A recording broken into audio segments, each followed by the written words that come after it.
Okay, so I've been talking about this for a bit, and a new article came out.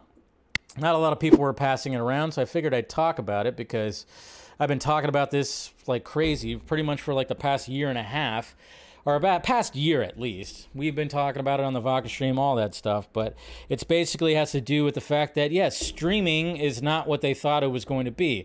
Eventually, yes, it was always, the technology was always going to go to streaming, and then every company was going to have streaming, but they just didn't know exactly how to do it, and then COVID, the pandemic, just kind of pushed it to the forefront where they had to just come up with ideas. Obviously, HBO Max, Jason Kilar, and all of them thought they had the good idea of being like, well, let's just have the day and day thing release.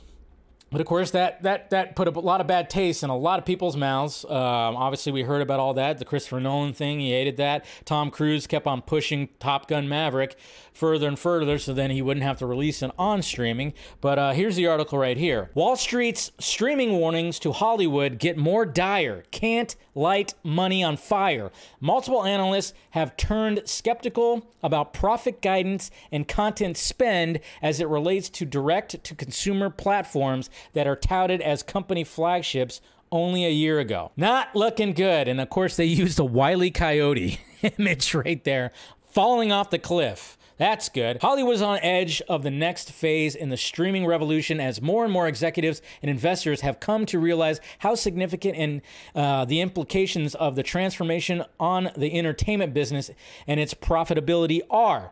That's the word from influential team of Wall Street analysts at Moffett-Nathanson. In a new research note on January 18th, echoing similar recent predictions but in stronger language, the media tech finance experts wrote, for example, that investors and executives have accepted that streaming is, in fact, not a good business.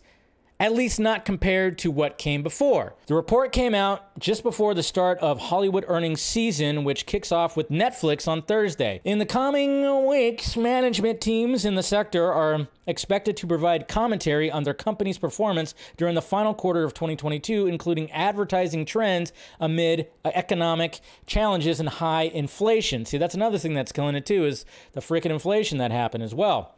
But for many analysts and investors, the states of cord cutting and streaming businesses are top of mind. Among other things, they are eager to hear updates to direct-to-consumer streaming's progress toward profitability and organizational changes in traditional TV units the sector companies have been unveiling or considering with an eye on reducing costs and boosting the bottom line. It's a little freaky. Reread the article, but it just kind of shows you right there, they were not ready for this. They were not ready for the space. They threw a bunch of money, these companies, Warner Brothers, Netflix, everyone, even Amazon, all of them, they threw a bunch of money at stuff and then it just they didn't get the money back. The cash flow problem, like they always keep talking about.